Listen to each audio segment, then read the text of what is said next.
ಹಳ್ಳಿ ಕಡೆ ರೈತರದ್ದು ಕಷ್ಟ ಎಷ್ಟೈತೆ ಅಂತೇಳಿ ಗೊತ್ತಾಗ್ಬೇಕಂತೇಳಿ ಅವ್ರಿಗೆ ಹೊಲದಾಗ ಕೆಲಸ ಮಾಡಕ್ಕೆ ಹಚ್ಚಿವ್ರಿ ಇವತ್ತು. ನೋಡೋಂಬರ್ರಿ ಅವ್ರು ಏನೇನು ಮಾಡ್ತಾರೆ ಅಂತೇಳಿ ನೋಡೋಣ. ಈಗ ಬಂದಾರ, ಅದಕ್ಕೆ ಅವ್ರಿಗೆ ಎಷ್ಟು ಖಾಲಿ ಬಿಡ್ಲಾರ್ದಂಗೆ ಕೆಲಸಕ್ಕೆ ಹಚ್ಚಿಬಿಟ್ಟಿವ್ರಿ. ಈಗ ಬರ್ರಿ ನೋಡೋಣ ಏನು ಮಾಡ್ತಾನೆ. ಅಮ್ಮವ್ರಿ ಅವರು ಬೇರೆ ಸಿಟಿಯಿಂದ ಬಂದಾರ, ಅವ್ರಿಗೆ ಹಳ್ಳಿದು ಕೆಲಸ ಏನು ಗೊತ್ತಿಲ್ಲ, ಸ್ವಲ್ಪ ಗೊತ್ತೈತೆ ಅಂತ ಬಂದಾರ. ಕೆಲಸ ಮಾಡಕ್ಕೆ ಹಚ್ಚಿ ನೋಡ್ರಿ ಅವ್ರನ್ನ.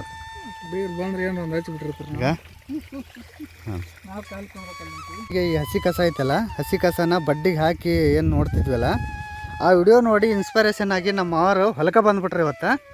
ಗ್ಯಾಪ್ನೆಸ್ ಐತಲ್ರಿ, ಹ್ಞೂ ಗ್ಯಾಪ್ನೆಸ್ ಇದ್ದಲ್ಲಿ ಒಂದೊಂದು ಗಿಡ ಇಟ್ಬಿಟ್ರೆ ಹಾಂ ಅರ್ಧ ಅದನ್ನು ಬಂದ್ಬಿಡುತ್ತೆ. ಹಾಂ ಆಯ್ತು. ಟಮಾಟೆನಿಗೆ ಆದ್ರೆ ಹುಳ ಗಿಳ ಆಗ್ತಾವಂತ ಭಯ ಇರ್ತದೆ. ಹಾಂ ಮೆಣಸಿನ್ಕಾಯಿ ಹುಳ ಆಗಲ್ಲಲ್ರಿ, ಹಾಂ ಹಂಗಾಗಿ ಮೆಣಸಿನ್ಕಾಯಿ ಗಿಡ ಇಟ್ಕೊಂಡ್ಬಿಟ್ರೆ ಅನುಕೂಲ ಆಗುತ್ತೆ. ಒಂದೊಂದು ಸರಿ ಮಾವ್ರು, ನಿಮ್ಮ ಅಭಿಪ್ರಾಯ ಸರಿ ಐತಿ. ನೀರು ಹೋಗ್ತಿರ್ತಲ್ರಿ, ವೇಸ್ಟ್ ಆಗಲ್ಲ, ಅದ್ರ ಜೋಡಿ ಅದು ಬಂದಷ್ಟು ಬಂದ್ಬಿಡುತ್ತೆ, ವೇಸ್ಟ್ ಆಗಂತ ಬರ್ತವೆ. ಒಂದು ಓಕೆ, ಎರಡಕ್ಕೂ ಅನುಕೂಲ ಆಗುತ್ತೆ. ನಿಮ್ಮ ಅಭಿಪ್ರಾಯ ಒಳ್ಳೇದೈತ್ರಿ. ಈಗ ಒಂದು ವೀಕ್ಷಕರಿಗೆ ಗೊತ್ತಾಗಬೇಕಲ್ಲ, ನೀವು ಹೇಳೋ ಸಲಹೆ. ಈ ಗಿಡದಿಂದ ಈ ಗಿಡಕ್ಕೆ ಗ್ಯಾಪ್ ಹಾಕ್ಬಿಟ್ರೆ ಅಂದ್ರೆ ಬಳ್ಳಿ ಬೆಳಿತೈತೆ, ಬಳ್ಳಿ ಜಾಸ್ತಿ ಬೆಳಿತೈತೆ ಅಂತ ಬಿಟ್ಟಾರ.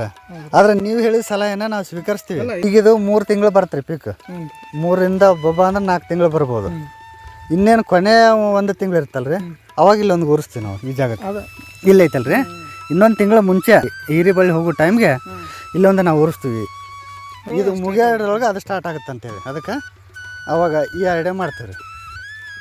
ಈಗ ಡಬಲ್ ಆದ್ರೆ ಕಳೆ ತೆಗಿಯೋಕ್ಕೂ ಕಷ್ಟ ಆಗುತ್ತೆ ಅಂತೇಳಿ, ಈಗ ಈ ದೊಡ್ಡ ಗಿಡ ಆಗಿರುತ್ತಲ್ಲ, ಈ ಸಾಮಾನ್ಯವಾಗಿ ನಾವು ಕಸನ ಕೆತ್ತಿ ಬಿಡ್ತೀವಿ ಬಡ ಅವಾಗ ಆ ಗಿಡಕ್ಕೆ ಏನಾದ್ರು ಎಫೆಕ್ಟ್ ಆಗುತ್ತೆ ಅಂತೇಳಿ ನಾವು ಇದು ಹೋಗೋ ಟೈಮ್ಗೆ ಅದನ್ನು ಚಾಲು ಮಾಡ್ತೀವಿ. ಸಲಿಕೆ ಭಾರಿ ಗಾವತ್ತಲ್ರಿ ಮಾವ್ರ. ಅಗ್ಗಲ ಆದ್ರೆ ಏನಾಗ್ತರಿ, ಹಾಕಿ ನೋಡ್ರಿ, ಹಾಂ ಪೂರ್ತಿ ಹಿಂಗೆ ಹಾಕಿರ್ತಲ್ರಿ, ಹಾಕಿ ಬರ್ತಲ್ರಿ, ಅಷ್ಟು ವಜ್ಜೆ ಆಗುತ್ತೆ ಹೇಳಕ್ಕೆ. ಇದಂದ್ರೆ ಆರಾಮ್ ಬಂದ್ಬಿಡ್ತೀವಿ. ಹುಡುಕಿದ ಸಿಗ್ಲಿಲ್ಲ, ಆದ್ರೆ ನಮ್ಮ ಅಪ್ಪಾರು ಹುಡುಕೊಂಡ್ ತೊಗೊಂಬಂದಾರ. ಅಲ್ಲ ವೀಕ್ಷಕರಿಗೆ ಹೇಳ್ರಿ, ಆ ಸಲಿಕೆಯಿಂದ ಏನು ಪ್ರಯೋಜನ ಐತಿ. ನೀರು ಆಯ್ ನೀರು ಹಸರಿಗೆ ಯಾವ ಐತ್ರಿ. ಯಾಕಂದ್ರೆ ಅಗ್ಗಲ ಹಾಕೋಣ ಸಲಿಕೆ ಭಾಳ ಒಲವು ಆಗ್ಬಿಡುತ್ತೆ. ಇದು ಬಾಯಾಗ ಹತ್ತೈತಿ, ಬಾಯಾಗ ಹತ್ತೈತಲ್ರಿ, ಸ್ವಲ್ಪ ಬರ್ತಾ ನೀಟಾಗಿ ಬರ್ತಾ.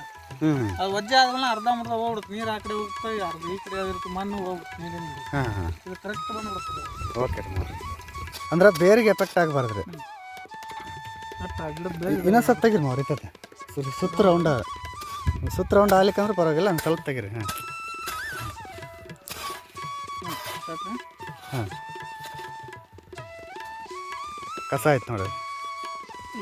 ಹಾಂ ಬ್ಯಾ ಕಸ ರೀ, ಕಸನ ಸುತ್ತ ಕಡೆನೂ ಹಾಕ್ರಿ.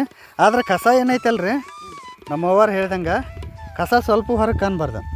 ಈ ಕಸ ಎಲ್ಲ ಕೊಳೆತು ಗೊಬ್ಬರವಾಗಿ ಪರಿವರ್ತನೆ ಆಗುತ್ತೆ, ಗಿಡಕ್ಕೂ ಕೂಡ ಶಕ್ತಿ ಕೊಡುತ್ತೆ. ಮಣ್ಣು ಹಾಕ್ರಿ ಫುಲ್ ದಬ್ರಿ, ಮಣ್ಣು ಪೂರ ದಬ್ರಿ. ಹಾಂ ದಬ್ರಿ ಪೂರ ಮಣ್ಣು. ಹಾಂ ದಬ್ರಿ. ಹಾಂ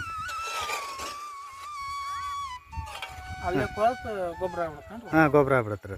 ಇದೇ ಥರ ಮಾಡ್ತಿದ್ವಿ, ಬಟ್ ಈ ಗೊಬ್ಬರ ಬಂದಮೇಲೆ ಎಲ್ಲ ಗೊಬ್ಬರ ಕಳ್ಕೊಂಬಿಟ್ರೆ ಇದನ್ನು ಹಾಕೋದು ಕಡಿಮೆ ಆಯ್ತು. ಸರ್ಕಾರ ಗೊಬ್ಬರಲಿಂದ ಮಳೆ ಹುಳ ಸತ್ಬಿಟ್ಟಾವ, ಅಲ್ಲ ಕೆಮಿಕಲ್ ಎಲ್ಲ ಗೊಬ್ಬರ, ಕೆಮಿಕಲ್ ಗೊಬ್ಬರ ಹಾಕ್ರಿ. ಹುಳ ಸತ್ ಮೇಲೆ ಯಾಕಂದ್ರೆ ಭೂಮಿಯಾಗ ಹುಳ ಅಡ್ಡಿಡಿದ್ರೆ ನೆಲ ಪಳ್ಳಿ ಇರ್ತೈತಿ. ಅವಾಗ ಹೌದು, ಈಗ ನೆಲ ಪಳ್ಳಿರಾಗಲ್ಲ, ಗಟ್ಟಿ ಆಗ್ಬಿಟ್ಟೈತಿ. ಹೌದು. ಇನ್ನೊಂದು ಬೆಳೆದ್ರ ಮೇಲೆ ಆಹಾರದಾಗ ಸತ್ವ ಅನ್ನೋದು ಓದಲ್ರಿ, ಸತ್ತು ಹೋಗ್ಬಿಟ್ಟೈತಿ. ಎಲ್ಲ ಹೌದು, ಸುಮ್ಮನೆ ನಮ್ಮನೆ ಬೆಂಡ ತಿಂದಂಗೆ ಈಗ ಏನು ತಿಂದ್ರೆ